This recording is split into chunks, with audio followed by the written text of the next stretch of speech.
नमस्कार, करिजन चटणीजमध्ये आपलं पुन्हा एकदा स्वागत आहे। आज आपण पिकल स्पेशलमध्ये आवळ्याच्या लोणच्याची रेसिपी बघणार आहोत।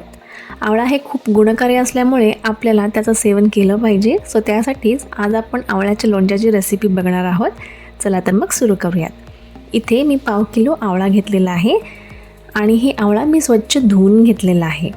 आता आपण हे आवळे एका कापडावर घालून ते छान व्यवस्थित पुसून घ्यायचं आहे, कारण जर लोणच्यामध्ये पाणी राहिलं तर लोणचं खराब होण्याची शक्यता असते।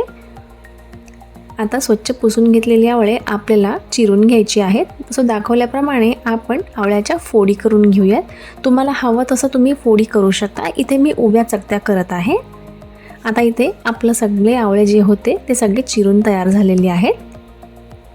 या प्रकारे आपल्याला फोडी करून घ्यायच्या आहेत।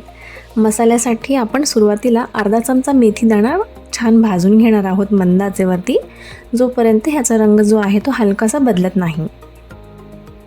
आता तुम्ही इथे बघू शकता आपली मेथी छान भाजली गेलेली आहे, रंग बदलला आहे। प्लेटमध्ये काढून घेऊयात।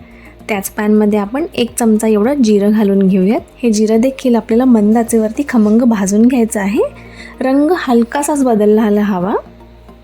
आता तुम्ही इथे बघू शकताय। आपण आता गॅस बंद करूयात आणि हे जिरं एका प्लेटमध्ये काढून घेऊयात।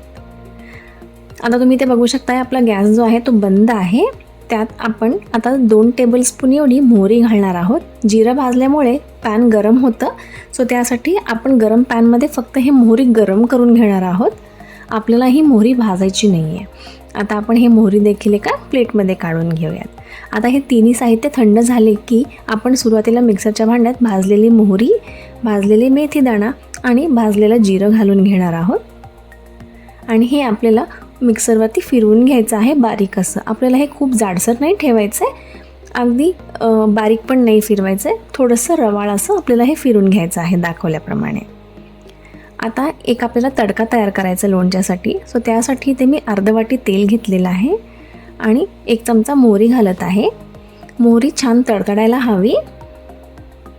आता इथे मोहरी छान तडतडली आहे, त्यात आपण अर्धा चमचा एवढं हिंग घालून घेऊयात आणि गॅस बंद करून घेऊयात आणि हे व्यवस्थित मिश्रण आपल्याला हलवून घ्यायचं आहे आणि पूर्णपणे थंड करायचं आहे।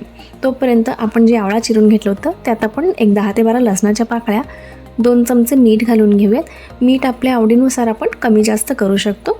अर्धा चमचा हळद घातलेला आहे, 2 चमचे लाल तिखट घालत आहे। आपण तिखटाचं प्रमाण आवडीप्रमाणे कमी जास्त करू शकतो। आता आपण जो मिक्सरला मसाला तयार केला होता जिरं, मोहरी आणि मेथ्याचं, ते पावडर घालून घेऊयात। इथे अर्ध्या लिंबाचा रस घालत आहे। आता हे आपल्याला सगळं व्यवस्थित मिक्स करून घ्यायचं आहे, जेणेकरून जो मसाला आहे तो आवळ्याला लागायला हवा। आता तुम्ही इथे बघू शकताय छान मसाला आवळ्यांना लागलेला आहे। आता आपण जी तयार केली होती फोडणी ते पूर्णपणे थंड झालेली आहे। त्यात अगदी अर्धा चमचा मी लाल तिखट घालत आहे, कारण तेलात लाल तिखट घातलं की कलर खूप छान येतो। आता ही फोडणी आपण आवळ्यामध्ये घालून घेऊयात आणि हे पुन्हा एकदा व्यवस्थित नीट मिक्स करून घेऊयात। आणि इथे आपलं जे आवळ्याचं लोणचं आहे ते अगदी तयार झालेलं आहे। सो तुम्ही ही रेसिपी एकदा नक्की ट्राय करा। आपल्याला एका स्वच्छ बरणीत भरून ठेवायचं आहे। 1-2 दिवस तरी आपण ह्याला मुरू द्यायला हवं। 2 दिवसानंतर आपण हे लोणचं खाऊ शकतो। तुम्हाला ही रेसिपी कशी वाटली आम्हाला जरूर कमेंट्समध्ये कळवा। आवडल्यास लाईक करा आणि चॅनलला सबस्क्राईब करायला विसरू नका। धन्यवाद।